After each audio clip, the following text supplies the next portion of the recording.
أما بعد فأعوذ بالله من الشيطان الرجيم بسم الله الرحمن الرحيم يا أيها الذين آمنوا كتب عليكم الصيام وقال تعالى يا أيها الذين آمنوا اذكروا الله ذكرا كثيرا آمنت بالله صدق الله مولانا العظيم.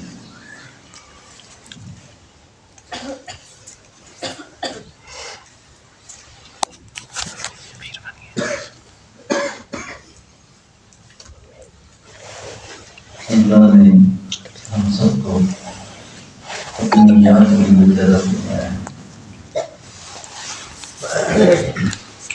اللہ نے ہم سب کو اپنی یاد کے لیے پیدا فرمایا ہے،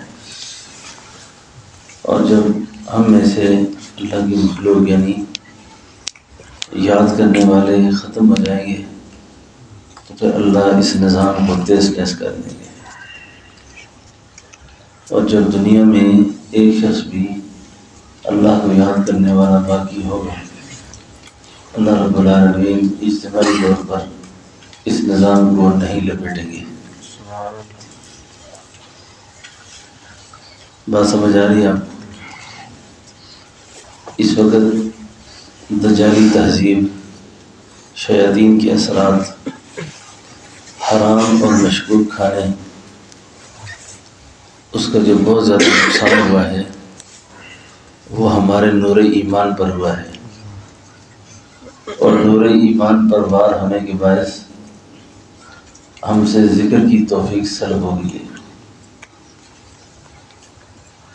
اللہ کی یاد کی توفیق ہم سے سلب ہو گئی ہے، اور یہ ہمارے لیے نیک فال نہیں ہے، یہ اچھی بات نہیں ہے کہ ہم معمولی دین پر راضی رہیں. معمولی دین پر راضی رہنا یہ اچھی علامت نہیں ہے. امام غزالی رحمۃ اللہ علیہ ارشاد فرماتے ہیں، بہت زیادہ تعجب ہے مجھے کہ لوگ تھوڑی دنیا پر راضی نہیں ہوتے لیکن تھوڑے دین پر راضی ہو جاتے ہیں.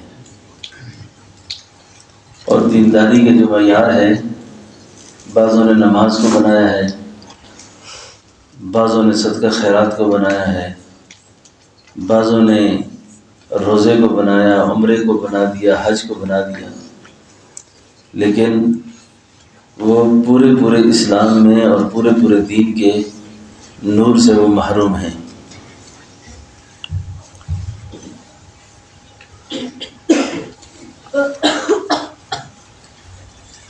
اب یہ جو غلط قسم کے اثرات ہیں جس ماحول کی وجہ سے ہم پر یہ حاوی ہو گئے ہیں، ان سے نکلنے کے لیے بھی راستے موجود ہیں. جیسے مولوی صاحب نے پہلے بیان میں کچھ اشارے اس طرف کیے ہیں کہ یا ایھا الذین آمنوا اتقوا اللہ وکونوا مع الصادقین. تو بیمار جو ہوتا ہے اس کو اپنی صحت کی فکر ہوتی ہے کہ مجھے صحت ملے، اور صحت کے لیے وہ سارے اسباب اختیار کرتا ہے، علاج کرتا ہے، علاج کی فکر کرتا ہے. ہمیں آخرت کا شوق کیوں نہیں ہے؟ موت کا شوق کیوں نہیں ہے؟ مرنے کے بعد والی زندگی کی تیاری کا احساس کیوں نہیں ہے؟ اس لیے کہ ہم مردہ صحبتوں میں ٹھہر کر، مردہ صحبت میں رہ کر ہم اندر سے مر چکے ہیں. اندر ہمارا مر چکا ہے، اور دینی کیفیت اور دینی حالت جو ہماری اس وقت ہے، ہم سب عوام نہیں ہیں، یہ خواص بیٹھے ہوئے ہیں، یا اہل علم بیٹھے ہوئے ہیں، اہل دین بیٹھے ہوئے ہیں. مرید ہندی پیر رومی، علامہ اقبال اپنے آپ کو مرید ہندی کہتا ہے اور اپنے مرشد کو پیر رومی کہتا ہے. تو کہنے لگے کہ ایک دن میں نے اپنے مرشد پیر رومی سے مصاحبت کی، ملاقات کی عالم بالا میں روحانی طور پر. انہوں نے مجھ سے کہا کہ تو محبت کا سفر طے کرنا چاہتا ہے تو مجھے یہ بتا کہ یہ دل کیسے مر جاتا ہے، دل کیسے مرتا ہے، جس کو وہ اپنے شاعری میں ایک جگہ کہتے ہیں نا، اے طائر الہ ہوتی اس رزق سے موت اچھی، جس رزق سے آتی ہو پرواز میں کوتاہی۔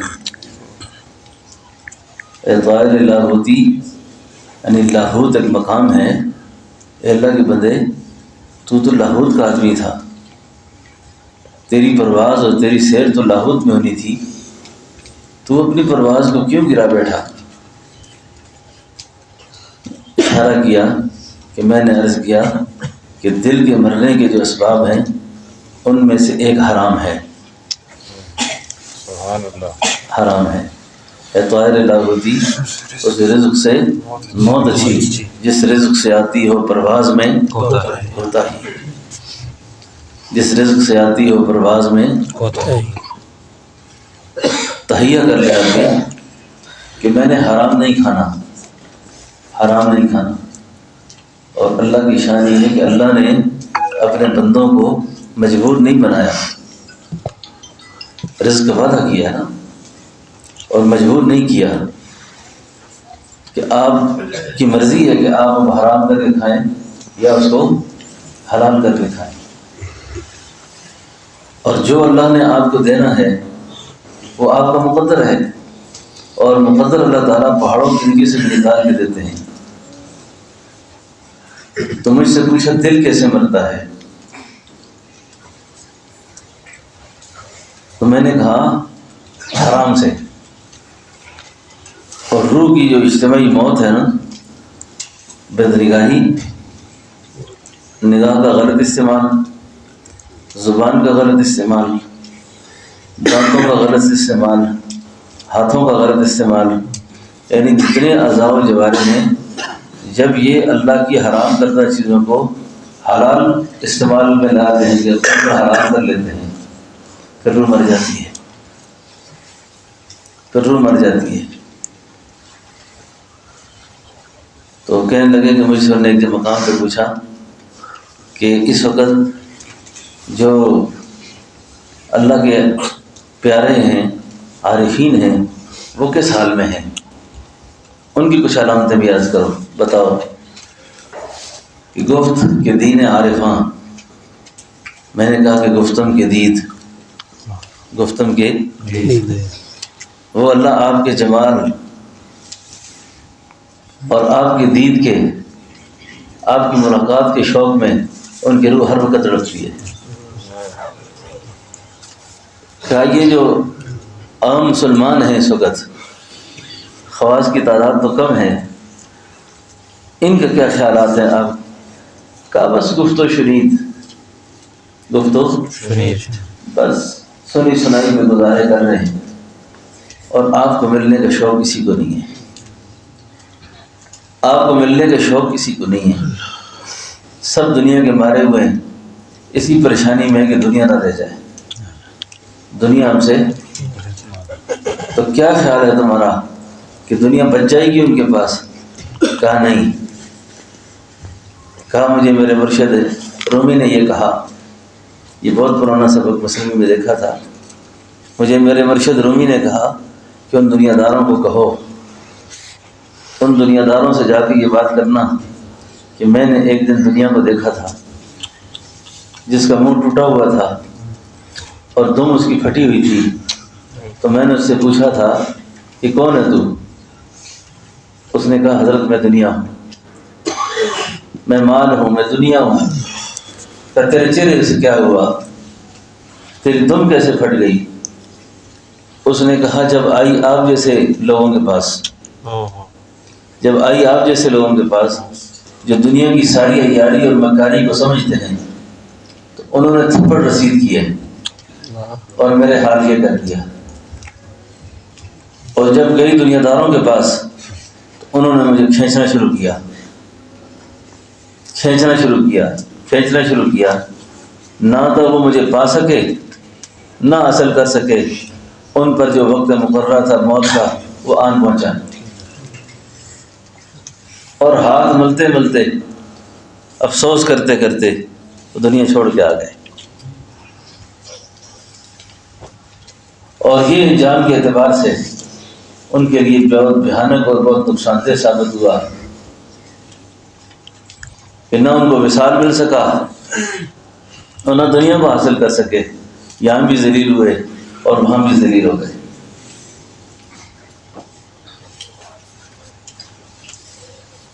ایسی صحبت، ایسا ماحول، جس ماحول میں جا کر آدمی کے دل میں دنیا کی عظمت پڑتی ہو، دنیا کی عظمت پڑتی ہو، اور آدمی کے دل میں دنیا کی اہمیت پیدا ہوتی ہو، اور رات دن کے خیال دنیا میں تبدیل ہوتے ہوں، اس صحبت کو اپنے لیے زہر سمجھے، اس کو زہر سمجھے اور اپنے انجام کی فکر کرے، اپنے انجام کا ڈر پیدا کرے، اپنے انجام کا ڈر پیدا کرے کہ خدا جانے کہ میرا کیا ہوگا۔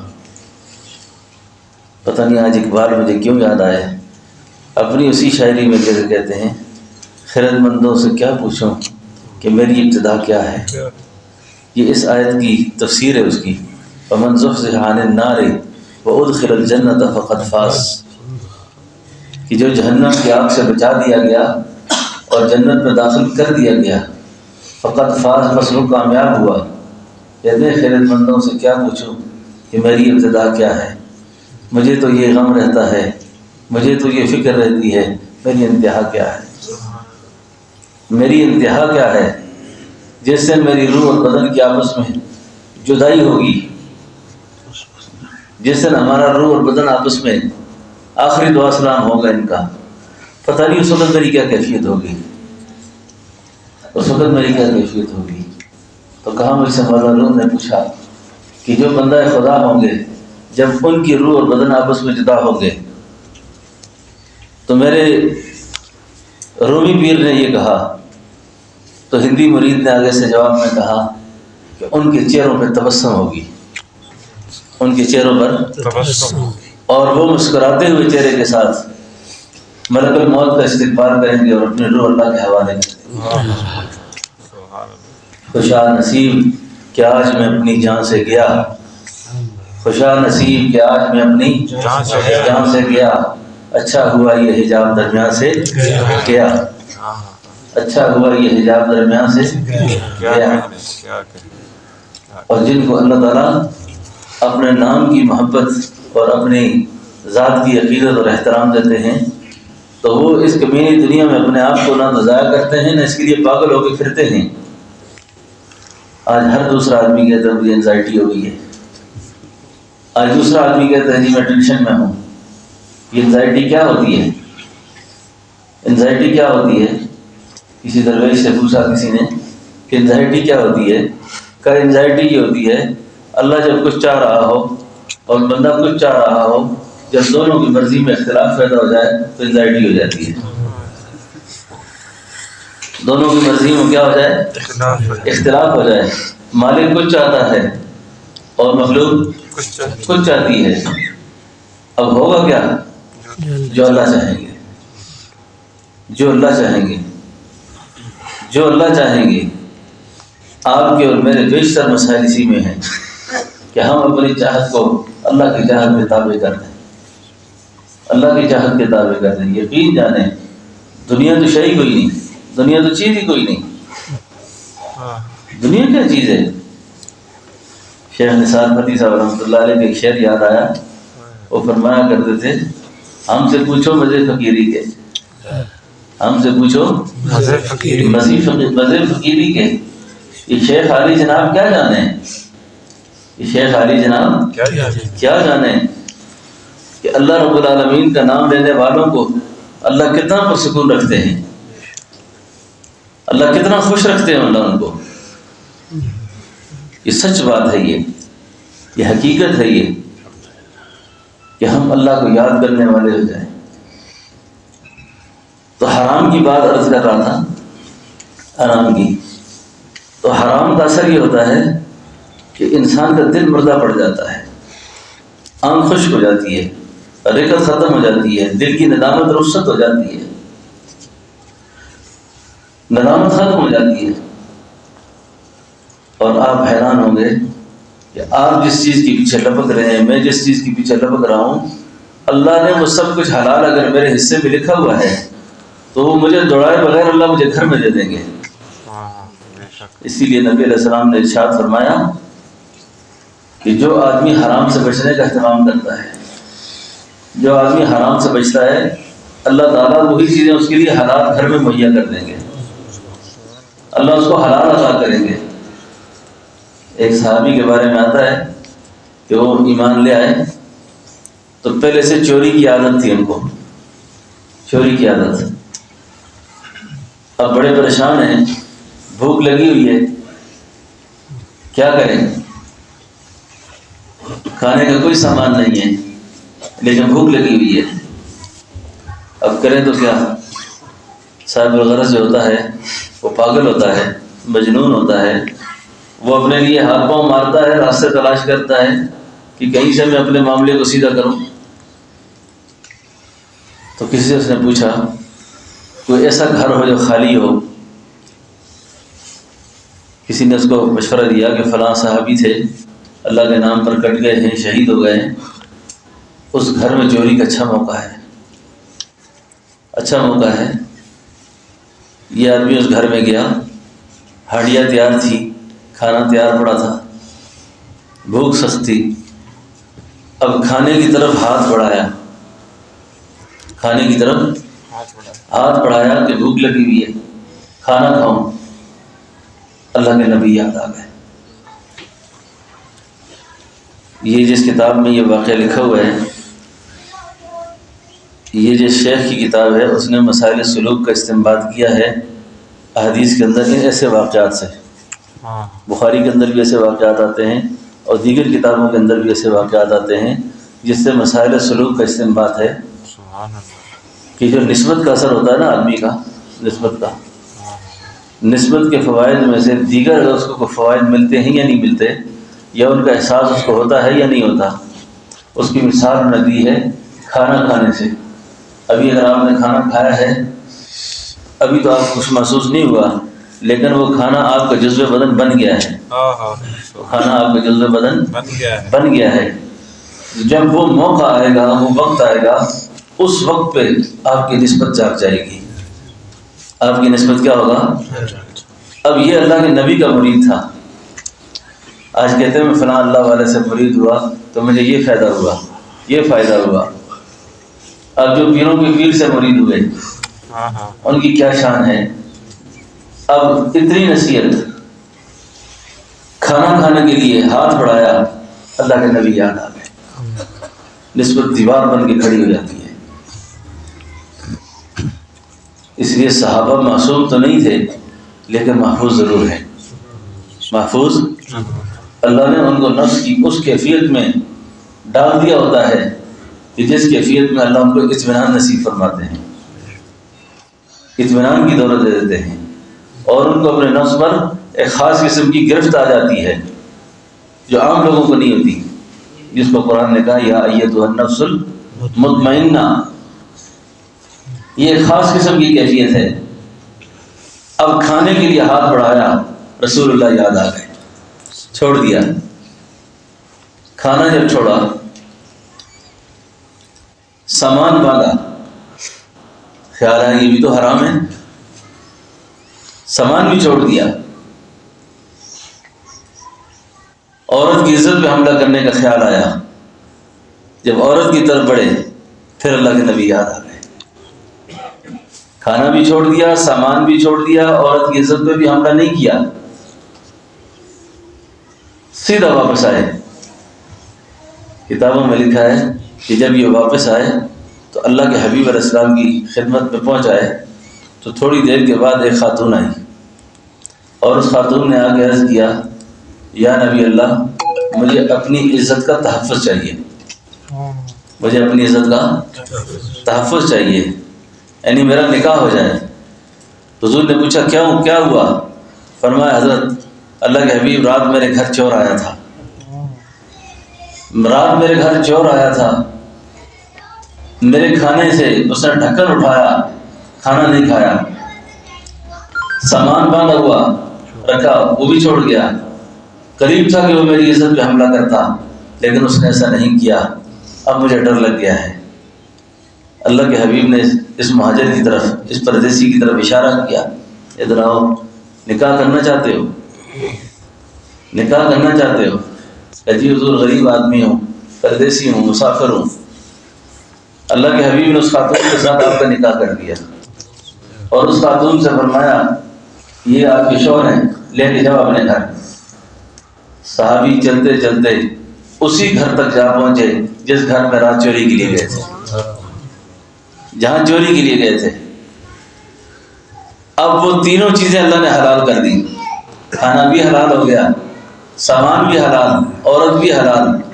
آئے حضور کے قدموں میں گر گئے، حضور آپ نے فرمایا تھا جو حرام چھوڑے گا اللہ اس کو حلال دیں گے۔ تو ایسا نہیں ہے کہ آپ کے لیے مواقع نہیں ہے، میرے لیے موقع نہیں ہے، ہماری مرضی ہے کہ ہم حلال کر کے کھائیں یا حرام کر کے کھائیں۔ تو دل کی جو موت ہے وہ حرام میں ہے، وہ حرام سے ہے، اور حرام جس درجے کا بھی ہو، کھانے پینے کے اعتبار سے ہو، دیکھنے سننے کے اعتبار سے ہو، پینے کے اعتبار سے ہو، یا کسی اور شکل میں ہو۔ اور میں آپ کو یہ بات عرض کر دوں، یہ بہت ضروری بات عرض کرنے لگا ہوں، یہ عشق مجازی کے جو مرض ہے نا، عشق مجازی کا، غیر محرم عورت سے مرد منہ بنا بنا کے بات کریں یا عورتیں منہ بنا بنا کے بات کریں، ان کے سینے میں نور ایمان نہیں چڑھتا، نور ایمان اندر جگہ نہیں پکڑتا۔ جب نور ایمان جگہ نہیں پکڑتا تو ذکر کہاں ہوگا؟ ذکر کہاں ہوگا؟ تو یا ایھا الذین آمنوا اذکروا اللہ ذکرا کثیرا وسبحوہ بکرۃ واصیلا۔ ایمان والوں کثرت سے اللہ کو یاد کرو۔ کثرت سے کیسے یاد کرے گا؟ کیسے یاد کرے گا؟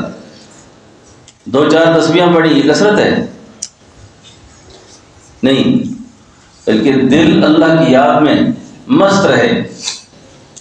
یاد میں تیری سب کو بلا لوں، کوئی نہ مجھ کو یاد رہے، اب تو رہے بس قادم میں آخر، ورد زباں ہے میرے الہ، لا الہ الا اللہ، لا الہ الا اللہ۔ اب اللہ کی یاد کے جو مقامات ہیں نا، یہ دل ہے، اس کو لطیفہ قلب کہتے ہیں، لطیفہ قلب کہتے ہیں۔ میں حضرت جی صاحب رحمۃ اللہ علیہ کو بارہا یہ فرماتے ہوئے سنا، ایک دفعہ دل پر محنت کر لو، زندگی بن جائے گی، زندگی بن جائے گی۔ اور جب تمہیں سلطان ذکر نصیب ہو جائے گا تو باطل کی جتنی بھی ظلمتیں ہیں وہ تمہارے ساتھ ٹکر مار کر پیچھے ہو جائے گی، تمہارا پیچھا نہیں کرے گی وہ، کیونکہ شیطان کسی چیز سے نہیں ڈرتا سوائے اللہ کی یاد سے۔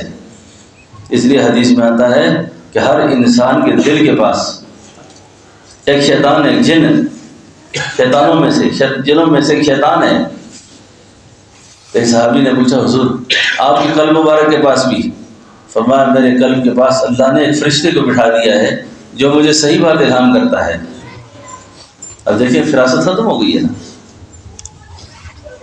ہمارے مسلم حکمران دیکھیں، مسلم دانشور دیکھیں، بڑے سے بڑا آدمی ہوتا ہے اس کی فراست نہیں ہوتی، فراست نہیں ہوتی اس کے پاس۔ اب فراست کا نہ ہونا یہ بھی خود بہت بڑی، اس کا بہت بڑا المیہ ہے یہ فراست مومنہ رخصت ہو گئی ہے۔ اور فراست مومنہ رخصت کیوں ہوتی ہے؟ بندہ حرام میں مبتلا ہوتا ہے۔ اب زبان کی تاثیر کا تعلق بھی قلب کی پاکیزگی سے ہے۔ جس کا قلب جتنا پاک ہوگا اتنی زبان میں تاثیر ہوگی، اور جس کی زبان میں اثر ہوگا اللہ کی مخلوق کو فیض ہوگا، پھر اللہ کی مخلوق پر اس کا اثر انداز ہوگا۔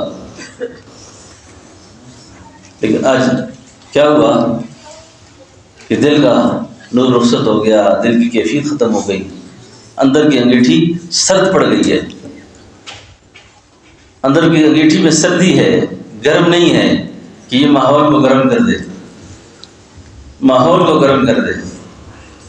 اس لیے ایک تو جو جن چیزوں سے اللہ نے منع کیا ہے اس کے لیے رمضان کے روزے اور رمضان کا مہینہ خاص طور پر یہ بنیادی طور پہ ایک مشق ہے، یہ رکنے کا پورا کورس ہے، ایک سبق ہے۔ کیونکہ آج کل ہمارا اعتبار قرآن حدیث کی باتوں پہ کم ہوتا ہے، سائنس اور میڈیکل پر زیادہ ہوتا ہے۔ اگر اس کے سائنسی اور طبی فوائد بیان کرے آدمی روزے کے، تو ہر آدمی کے کان کھڑے ہو جاتے ہیں کہ جی اس کے سائنسی اور طبی فوائد کیا ہیں۔ طبی فوائد اس کے کیا ہیں کہ میں روزہ رکھتا ہوں، میں رات میں قیام کرتا ہوں، میں مخصوص وقت پہ جاگتا ہوں اور مخصوص وقت پہ کھانا کھاتا ہوں۔ اب طبی اعتبار سے افطار کا جو وقت ہے اور سحر کا جو وقت ہے، اب یہ دونوں اوقات آج کل سائنس کہتی ہے کھانے کے اعتبار سے انتہائی موزون وقت ہے، انتہائی موزون وقت ہے یہ۔ اب پرندوں کی مثالیں دی جاتی ہیں کہ دیکھو پرندہ سویرے اٹھ کے چلتا ہے، سورج کے دائیں بائیں آگے پیچھے کے اوقات میں وہ جہاں جاتا ہے کھا پی کے اٹھتا ہے، اور رات مغرب سے پہلے پہلے ان کے کتنے بڑے بڑے قافلے پرندوں کے واپس اپنی بلوں میں چلے جاتے ہیں، درختوں پہ چلے جاتے ہیں۔ یہ لوگ آج کل مثالیں پرندوں سے دے رہے ہیں اور پھر روزے کو بیان کرتے ہیں۔ اسلامی تعلیمات اور تعبیرات سائنس کی محتاج نہیں ہیں کہ ہم سائنس کو حوالہ دے کے بیان کریں، لیکن دماغ جو خراب ہو گئے، اب دماغ کی خرابی اسی بیماری سے ہوگی جس سے وہ بیمار ہوا ہے۔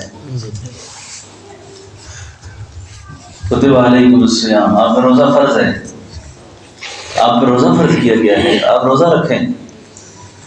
تو روزے کے اہتمام سے بھی آدمی کو حرام سے بچنے کا ایک خاصی مشق ہو جاتی ہے، اور روزہ جو ہے یہ اللہ کے قرب کا بہت بہترین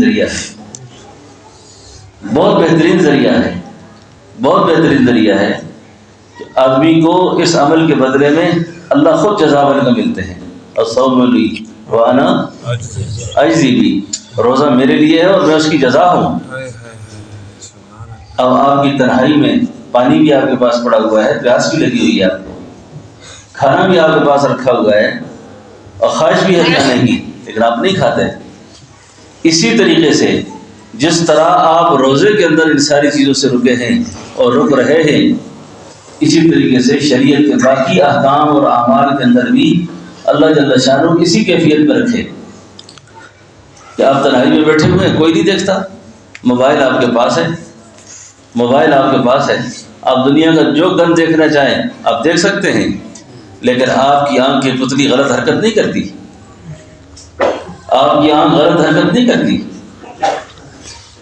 آپ کو یہ ڈر ہے، یہ خوف ہے کہ میرا اللہ دیکھ رہا ہے، آپ رک جاتے ہیں اس سے۔ آپ یقین جانیں متقی آدمی ہوتا ہی وہی ہے، متقی کہتے ہی اس کو ہے۔ نہیں یہ تو آج بجے بجائے لوگ جو کہتے ہیں نا جی، بظاہر داڑھی بھی ہے، پگڑی بھی ہے، امامہ بھی ہے، سب کچھ ہے، لیکن نگاہ ٹھیک نہیں ہے، زبان ٹھیک نہیں ہے۔ اب نور ایمان کے بچانے کے لیے یہ چیزیں انتہائی ضروری ہیں کہ بندہ اللہ کی حرام کردہ چیزوں سے بچے، اللہ کی حرام کردہ چیزوں سے۔ دعا اللہ تعالیٰ فاسق کی بھی سنتا ہے، شیطان کی دعا اگر اللہ قبول کرتا ہے تو اللہ اپنے بندے کی قبول نہیں کرے گا۔ شیطان کی دعا قبول ہوئی ہے کہ نہیں ہوئی ہے نا؟ شیطان نے مہلت مانگی تھی کہ اللہ مجھے مہلت دے دی، اس کو یقین تھا اللہ پر کہ اللہ دعا میری۔ میں تھوڑی سی اپنی تربیت کے لیے بھی اور آپ سے بھی ایک بات کرتا ہوں، جو اللہ کے بندے ہوتے ہیں،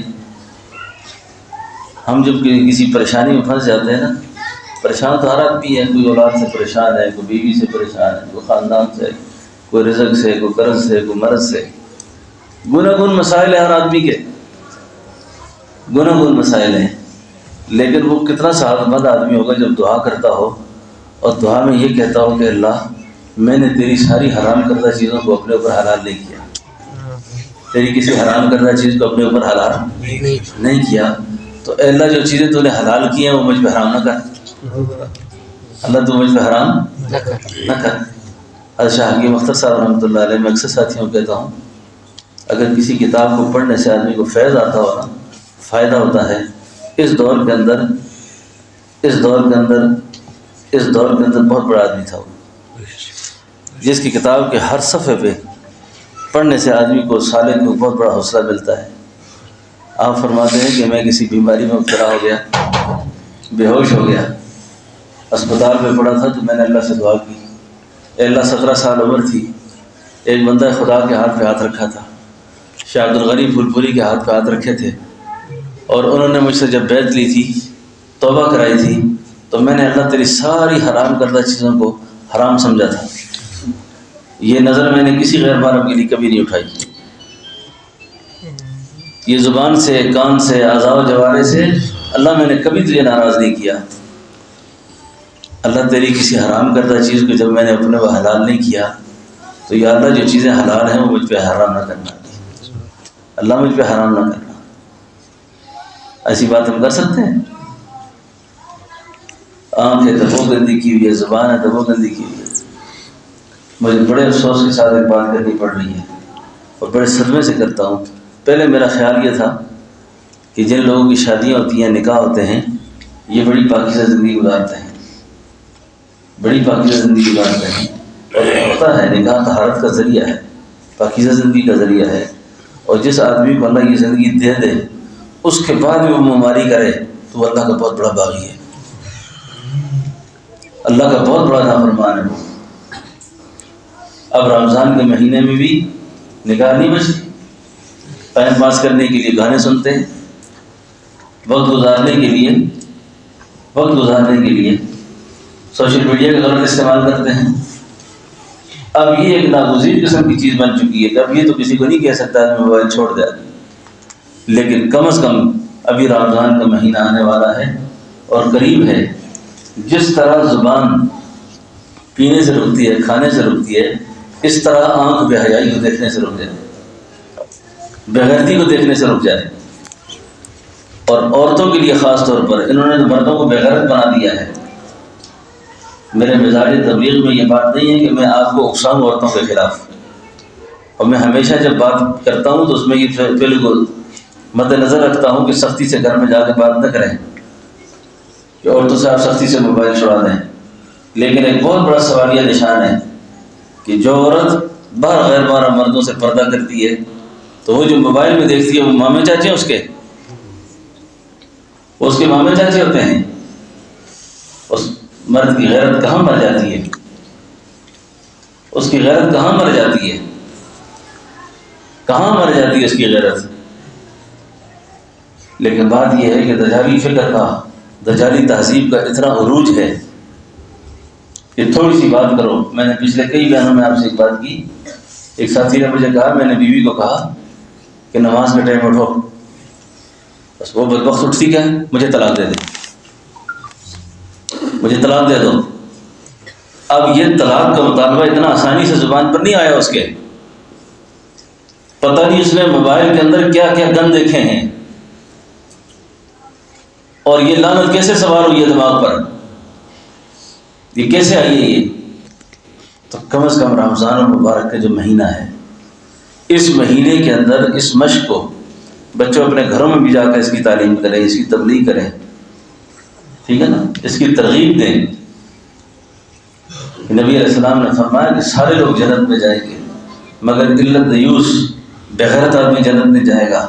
صحابہ نے پوچھا حضور بغیرت کون ہوتا ہے؟ فرمایا جس کو یہ پتہ نہیں کہ اس کی بہن، بیٹی، بیوی پردہ بھی کرتی ہے کہ نہیں کرتی، پردہ بھی کرتی ہے کہ نہیں کرتی۔ تو بڑی حکمت اور دانائی کے ساتھ اپنے گھر میں عورتوں کو اس بات کی ترغیب دیں، اس بات کی ترغیب دیں، لیکن اس بات کو پیش نظر رکھیں، اس بات کو پیش نظر رکھیں جس کی نگاہ سے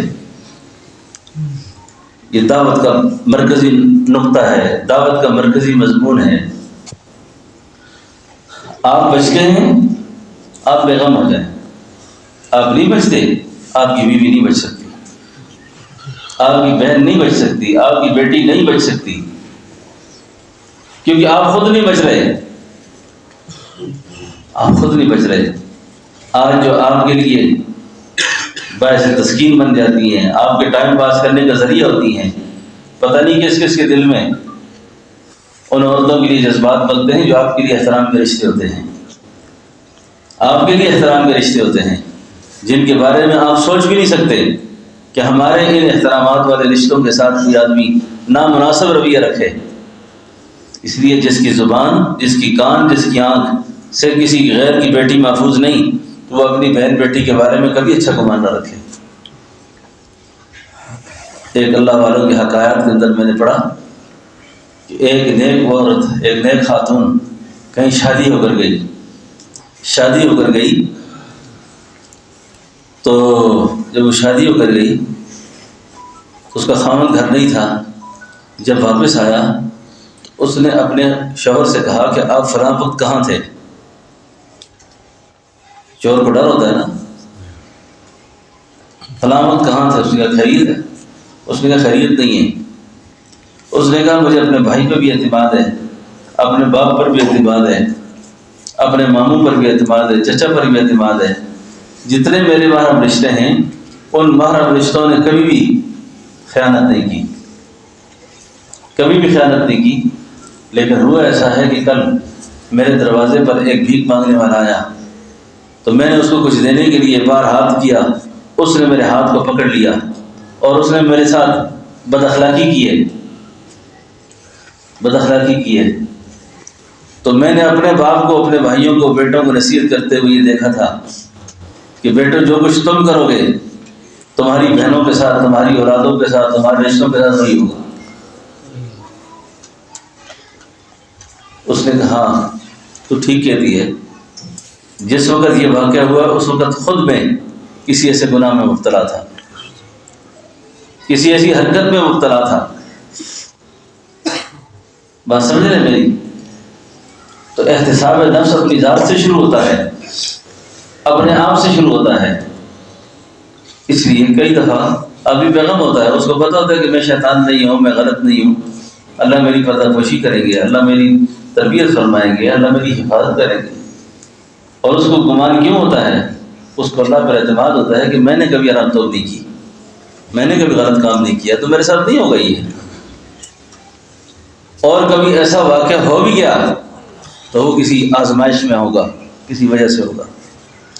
اس لیے ایک تو رمضان کا مہینہ اللہ تعالیٰ نے بہت قریب کر دیا ہے، تو ہم رمضان کے مہینے کے اندر اپنے آپ کو بدلنے کا ایک پورا نظم بنائیں، اپنی تربیت کے لیے ایک پوری فکر کریں، پورا غم کریں کہ اللہ رب العالمین نے ہم پہ روزہ فرض کیا ہے اور میں اس روزے کو جس طرح زبان کو بند رکھوں گا کھانے پینے سے، اسی طریقے سے اپنی زندگی کے باقی معاملات کی بھی میں اصلاح کروں گا. اور یہ مہینہ میرا جب اس اہتمام سے گزرے گا، اس اہتمام کے ساتھ گزرے گا، تو اس کے نتیجے میں انشاءاللہ میری پورے سال کی زندگی اچھی ہوگی. دیکھو نا، بس کرنا چاہیے آدمی کو، بس کرنا چاہیے آدمی کو. حضرت یحییٰ اللہ والے گزرے ہیں، وہ فرمایا کرتے تھے مجھے تعجب ان لوگوں پر جن کی داڑھیوں میں بال بھی سفیدی کرنا شروع ہو گئی ہے اور ان کی عمر 40 سال کو پہنچ گئی ہے، ابھی تک وہ اپنے دل کالے کرتے ہیں، ابھی تک ان کے دل سے آئے، ابھی تک ان کو اللہ کا خوف پیدا نہیں ہوا، ابھی تک وہ اللہ سے نہیں ڈرتے. عورتوں میں بھی کوئی شرم حیا نہیں رہا، عمریں گزر گئی ہیں، بچے جوان ہو گئے اور وہی پرانی حرکتیں. شیخ سعدی رحمۃ اللہ علیہ کے شعر ہے، 40 سال عمر عزیزت گزشت، مزاج تو از حال طفلی نہ گشت. عمر 40 سال کو پہنچ چکی ہے اور وہ بچوں والی حرکتیں ساری، وہی لڑکپن کی حرکتیں ساری. عورتوں کو بھی شرم حیا کرنا چاہیے، عورتوں کو بھی کوئی شرم حیا کرنا چاہیے. اور خاص طور پہ رمضان کے مہینے کے اندر کوئی ایسا عمل نہ ہو کہ گھر کے اندر لڑائی جھگڑا ہو. مردوں سے بھی ایک بات کرتا ہوں، خاص طور پہ افطاری سے تو 4-5 منٹ پہلے کی جو ہوتے ہیں نا، بڑے نازک قسم کے ہوتے ہیں، کیونکہ پکوڑے، روح افزا اور رنگ برنگی چیزیں سامنے پڑی ہوتی ہیں نا، تو اس وقت غصے میں کہتے ہیں آپ کو پتہ نہیں میرا روزہ ہے، آپ کو پتہ نہیں میرا روزہ ہے.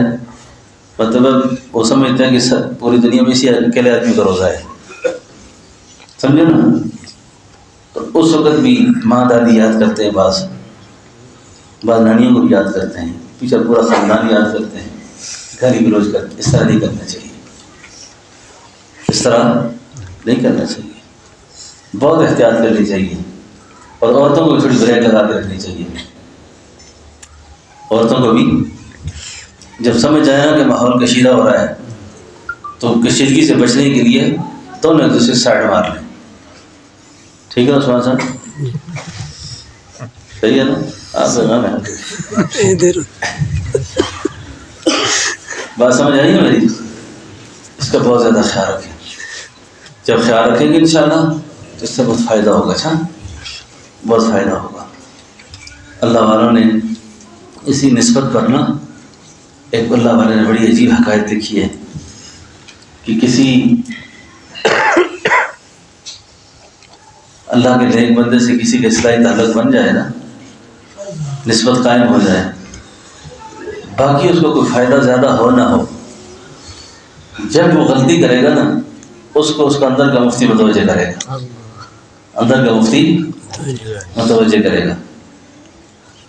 ایک اللہ والے کے مرید نے رمضان میں نا مزدوری کی، مزدوری کر کے وہ مرغی گھر لے کے آیا اور بیوی سے کہنے لگا افطاری کے لیے مرغ تیار کرو. اب اس اللہ کی بندی نے نمک تیز ہو گیا، اس سے نمک کیا ہو گیا؟ تیز ہو گیا. جب نمک تیز ہوا غریب آدمی کھانے کے لیے جب بیٹھا نا غصہ آیا، اس کو غصہ آیا اور حد سے زیادہ آیا.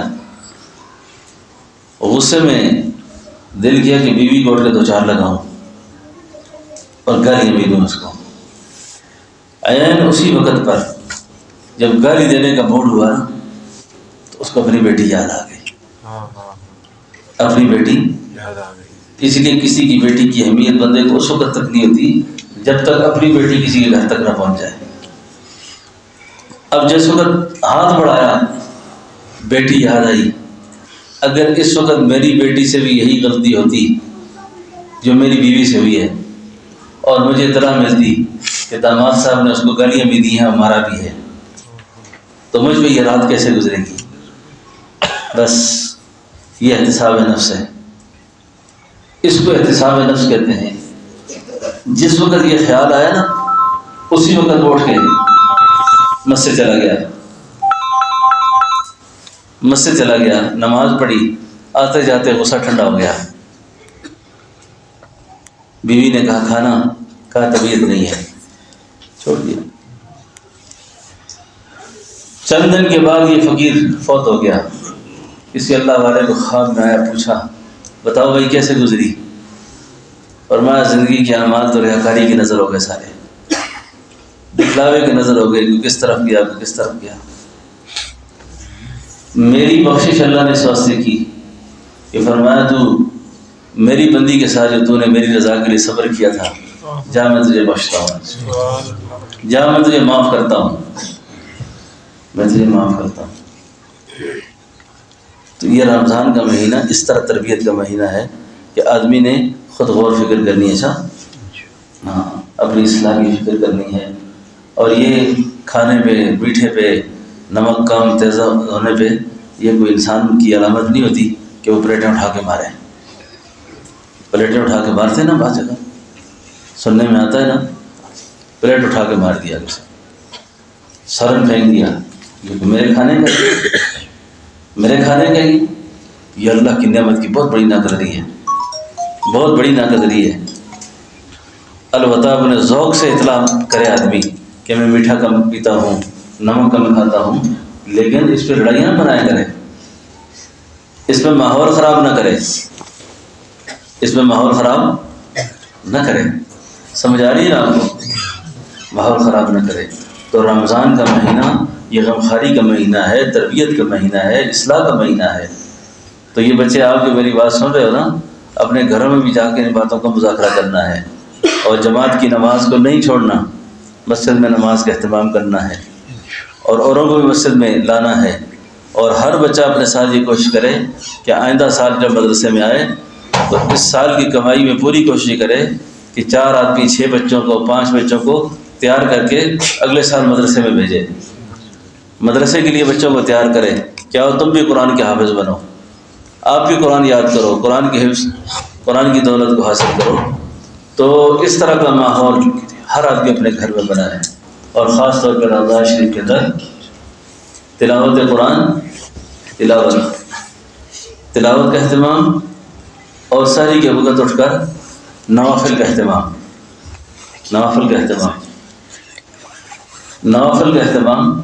دعاؤں کا اہتمام، خوب اللہ سے مانگے، مناجات میں مقبول پڑھے، اور اسی طریقے سے دعا حزب البحر پڑھے، در خیرات پڑھے، جتنی مصنون دعائیں آتی ہیں ان ساری مصنون دعاؤں کو اللہ سے مانگے، اور تنہائی میں بیٹھ کے مانگے اور خوب مانگے، ٹھیک ہے نا۔ اور اسی طریقے سے افطاری کے وقت بھی ایسا ہی کرے۔ اور آخری درخواست مجھ سے ایک درخواست یہ ہے، ایک بہت چھچورا پن ہے جس کی طرف میں اشارہ کرتا ہوں، شاید صاحب میرا یہ شارٹ بیان ہے، چھچورا پن کیا ہے؟ خود میں نے نام رکھا ہے اس کا، کیا نام ہے؟ چھچورا پن۔ چھچورا پن کس کو کہتے پتہ ہے؟ پکوڑے سموسے آگے رکھ کے فوٹو نکال کے اسٹیٹس پہ لگا دیں، اس کو کیا کہتے ہیں؟ چھچورا پن۔ آگے گوشت رکھا ہوا ہے، چاول رکھے ہوئے ہیں، الحمدللہ رمضان کی پہلی افطاری، الحمدللہ رمضان کی لا حول ولا قوت الا باللہ۔ اس سے بڑا میراثی بھی کوئی نہیں ہوتا ہے، اس سے بڑا میراثی بھی کوئی نہیں۔ اس کو میں عام فام زبان میں کہوں تو بہت بڑا ڈوم ہوتا ہے یہ آدمی، بہت بڑا ڈوم ہوتا ہے۔ یار کوئی انسانیت پکڑو، کلفی ہاتھ میں پکڑی ہوئی ہے، آئس کریم ہاتھ میں پکڑی ہوئی ہے، الحمدللہ ہم کھا رہے ہیں، کیا کریں کھا کے۔ اور رمضان میں 5 کلو کا تھیلا آٹے کا کسی کو دیں گے، 10 کلو چاول دیں گے، لینے والے کی نگاہ جھکی ہوتی ہے اور دینے والا مسکرا رہا ہوتا ہے۔ ایسا بھی کبھی نہیں کرنا۔ اس دن سے پناہ مانگو کہ تمہاری نگاہیں جھکی ہوئی ہوں اور کسی کے آگے ہاتھ پھیلایا ہوا ہو۔ اللہ کے حبیب نے فرمایا اوپر والا ہاتھ بہتر ہے نیچے والے ہاتھ سے۔ اللہ کرے کہ تم دینے والے بنو اور کسی کو ذلیل کر کے نہ دو۔ رمضان کے مہینے میں کسی کو راشن ذلیل کر کے نہیں دینا چاہیے، جس کے لیے کر رہے ہیں اس کو پتہ ہے۔ میں تو ان چیزوں کا سخت خلاف ہوں کہ جی فوٹو نکالو اور لوگوں کو دکھاؤ کہ جی ہم نے یہ بڑا تیر مار دیا ہے۔ یہ نیکی کوئی اللہ کے ہاں قبول نہیں۔ قرآن تو ہمیں یہ کہتا ہے کہ حسنین کریمین جب بیمار ہوئے تو سیدہ طیبہ طاہرہ اماں فاطمہ روزہ رکھتی ہیں، سیدنا علی روزہ رکھتے ہیں، اور کھانے کا وقت آتا ہے، افطار کے وقت قیدی آ کے آوازیں دیتے ہیں، یتیم آوازیں دیتے ہیں، مسکین آوازیں دیتے ہیں، اور پہلے دن کا کھانا، دوسرے دن کا کھانا، تیسرے دن کا کھانا کھا کے ان قیدیوں کے، یتیموں کے، مسکینوں کے حوالے کر دیا جاتا ہے۔ اور قرآن اس کی کیا تعریف کرتا ہے؟ قرآن کیا کہتا ہے؟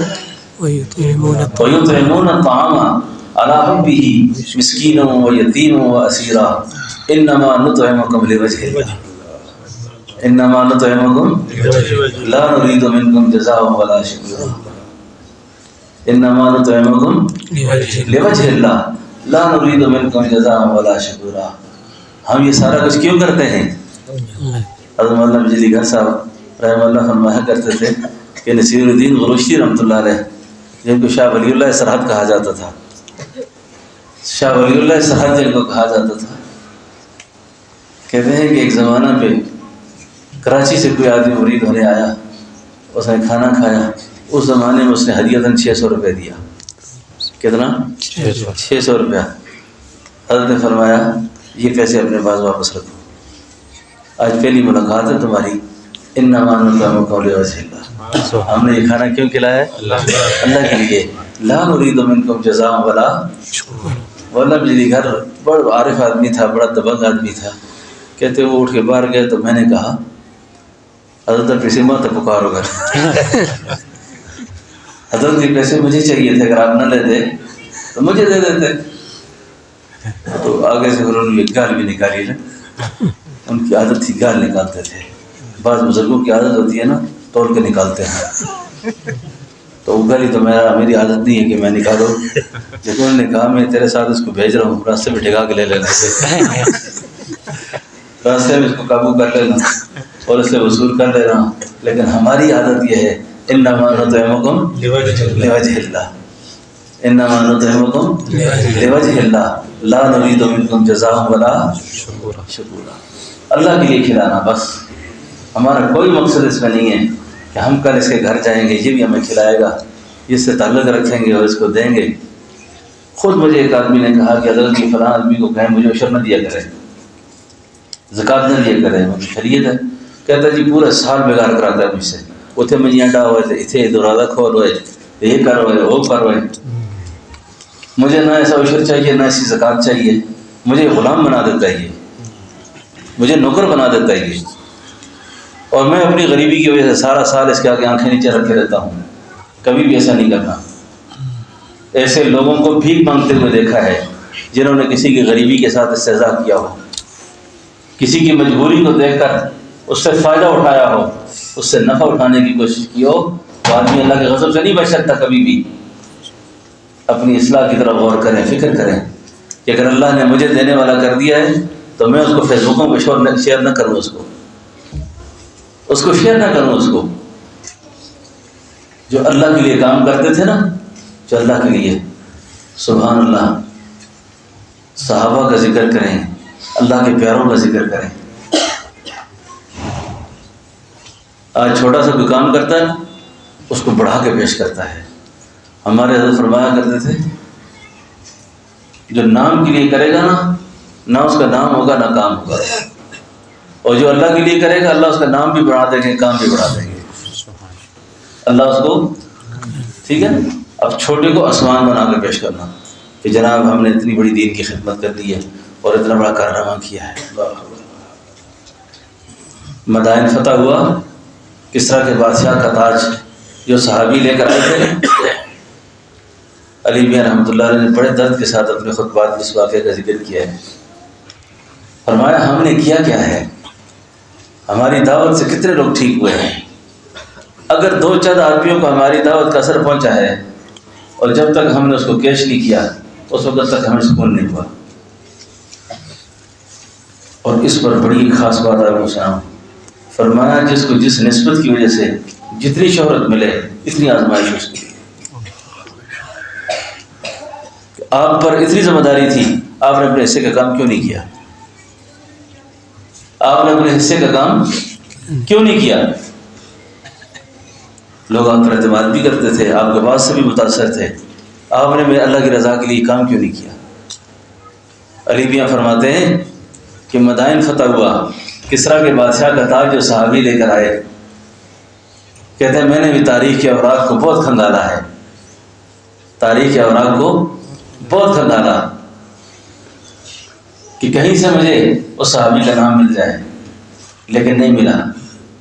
جس سے امیر لشکر نے پوچھا تھا کہ اتنے بڑے بادشاہ کے سر سے تو نے تاج اٹھایا ہے اور یوں اپنی لاٹھی پر، چھڑی پر ایسے اٹھا کے لا رہا ہے، اور اللہ والے تیرا نام کیا ہے؟ تیرا نام کیا ہے؟ اس صحابی نے جو جواب دیا تھا نا، اس نے کہا تھا امیر لشکر جس کے لیے میں نے یہ کام کیا اس کو میرا نام آتا ہے، جس کے لیے میں نے یہ کام کیا اس کو میرا نام آتا ہے. کس نے قطروں کو ملایا اور دریا کر دیا، کس نے ذروں کو اٹھایا اور صحرا کر دیا. خود نہ تھے جو راہ پہ اوروں کے ہادی بن گئے، کیا نظر تھی جس نے مردوں کو مسیحا کر دیا. کیا شان ہے صحابہ کی، کیا مقام ہے صحابہ کا. تھوڑی سی نیکی کی نہیں ہے اس کا ڈنڈورا پیٹتے ہیں، اس کا ڈنڈورا پیٹتے ہیں، لوگوں کو خبر ہو جائے. اللہ کہتا ہے جو مجھ سے ملاقات غرضی ہے نا، چاہتا ہے کہ میں اس کو ملوں، اس کو دو کام کرنے ہیں. ومن کان یرجو لقاء ربہ فلیعمل عملا صالحا ولا یشرک بعبادۃ ربہ احدا. جو چاہتا ہے کہ میں ملوں اس کو یہ دو کام لازمی اس کے لیے، عملا صالحا ولا یشرک بعبادۃ ربہ.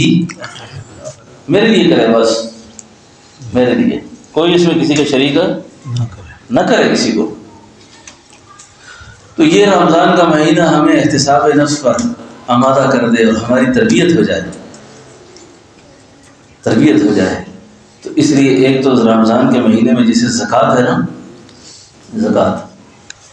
زکوٰۃ رمضان کے مہینے میں ادا کرنے سے کہتے 70 فرضوں کے برابر ثواب ہے. تو رمضان سے پہلے بھی اگر آدمی ادا کر دے نا تو آپ کی یہ 70 والی نیت کا اللہ کو پتہ ہے، تاکہ غریبوں کے چولہے آباد ہو جائیں، کسی تک آپ کا ہدیہ پہنچ جائے، کھانا پہنچ جائے، تاکہ وہ آرام سے رمضان میں روزے رکھ سکے. اور فدیہ صوم جو ہے وہ بھی ادا کرے، لیکن صدقہ فطر کے لیے ضروری ہے کہ وہ عید سے پہلے ادا کرے. صدقہ فطر سے کے لیے ضروری ہے کہ وہ کب ادا کرے؟ عید سے پہلے. تو عید سے پہلے کا مطلب یہ ہوا کہ اللہ کا بھی عجیب نظام ہے نا. مولانا بیت اللہ صدیقی رحمۃ اللہ علیہ غالباً کسی جگہ لکھا ہے کہ یہ دنیا کے اندر جو نظام ہے نا جی، یہ کمیونزم ہے، یہ سوشلزم ہے، یہ کیپٹلزم ہے، یہ فلاں نظام ہے، یہ فلاں نظام ہے. اگر ان کو وہی کا نظام پتہ چل جاتا زکوٰۃ والا، اگر ان کو پتہ چل جاتا روس والوں کو، مغرب والوں کو، کہ اسلام کا جو نظام زکوٰۃ ہے یہ کس طرح کفالت کرتا ہے، تو تاریخ کے اوراق میں ایسی بھی مثالیں ملتی ہیں کہ زکوٰۃ دینے والے اٹھا کے پھرتے تھے زکوٰۃ دینے والے. پاکستان بیت المال میں جانے کی ضرورت ہی نہیں تھی کسی کو. کیا نہیں صاحب؟ جی بالکل. آج تو بیت المال کے بعد لوگ سر توڑتے ہیں، لیکن اس وقت بیت المال کے سامنے جانے والا ہی کوئی نہیں تھا کہ زکوٰۃ اٹھا کے پھر رہے ہیں، زکوٰۃ دینے والا ہی کوئی نہیں. تو آج جس پر زکوٰۃ نہیں بھی فرض نا، وہ کہتے ہیں مجھ پہ زہر. ہاں گزارا کر سکتے ہیں ہم بھی، ٹھیک ہے نا. گھروں میں عورتیں کام کرتی ہیں، سونا پیسے بینکوں میں فکس پر رکھے ہوتے ہیں سود پر، لیکن وہ زکوٰۃ دیتی ہیں. زکوٰۃ ادا نہیں ہوتی اس طرح. نہ صدقہ فطر ادا ہوتا ہے، نہ فدیہ صوم ادا ہوتا ہے، نہ صدقات واجبہ ادا ہوتے ہیں. تو ان چیزوں کو بھی بہت زیادہ خیال رکھنا چاہیے. اور بینک کے ذریعے سے جو زکوٰۃ کٹتی ہے بس وہ بھی ایک مشکوک قسم کا کام ہے. زکوٰۃ کا بہترین طریقہ یہ ہے کہ آپ اپنے ہاتھوں سے مستحقین تک پہنچائیں، خود پہنچائیں. مدارس کے طلباء کو دیں، اپنے خاندان میں کوئی غریب عزیز رشتہ دار پریشان حال ہے اس کو دیں، ان کی خدمت کریں اور ضرور خدمت کریں. تو یہ اللہ رب العالمین نے اس مہینے کے اندر ہمیں یہ کچھ تعلیمات دی ہیں، تو انشاءاللہ اس کا اہتمام کریں گے نا سارے، ٹھیک ہے نا. تو میں نے بھی عرض کرنی تھی، اپنا قاری صاحب نے کہہ بھی دیا آپ سے. بہت سارے سفید پوش لوگ ہمارے مرکز سے وابستہ ہیں، ہماری فاؤنڈیشن سے وابستہ ہیں، کہ جن کو ہماری طرف سے انتظار ہوتا ہے کہ ہم رمضان کے مہینے میں ان کے ساتھ کچھ تعاون کرتے ہیں. اس کے لیے ہم نے ایک پیکیج بنایا ہے بہت ہی مختصر 7,500 کا، اور ایک پیکیج ہے 15,000 کا. ایک پیکیج 15,000 کا. تو آپ اپنے دوست احباب کو بھی اس طرح متوجہ کر سکتے ہیں. یہ بغیر فوٹو کے ہے اور بغیر آڈٹ کے ہے، بغیر فوٹو اور بغیر آڈٹ کے. کہ کوئی آدمی ہم سے دے کے پوچھے نا کہ پیسے کدھر گئے، ٹھیک ہے نا. وہ جہاں جائیں گے اللہ کو پتہ ہے اور ہمیں پتہ ہے، ٹھیک ہے نا. تو اس لیے ہمارے ایک بزرگ تھے، وہ کہتے تھے میں چندہ وصول کرتا ہوں لیکن بغیر آڈٹ کے. کیا کیسے وصول کرتا ہوں؟ ہاں، حضرت تھانوی رحمۃ اللہ علیہ کسی نے چندہ بھیجا، کہا اگر رسید بھیج دیں، چندے سمیت ہی واپس کر دیا. کہنا ادھر رسید ملے گی نا، کہا ہم جیسا آدمی آپ کو نہیں ملے گا. کہا ہم جیسا بھی نہیں ملے گا، میرے ہم جیسا آدمی آپ کو نہیں ملے گا. کتنے پیسے آپ کو دیے؟ کہا ہم جیسا بھی نہیں ملے گا. کتنے پیسے اس نے واپس کیا ہوں آگے سے، ٹھیک ہے نا. بات سمجھ گئے میری؟ تو اس لیے ان کا بہت اہتمام فرمائیں. ربنا تقبل منا انک انت السمیع العلیم.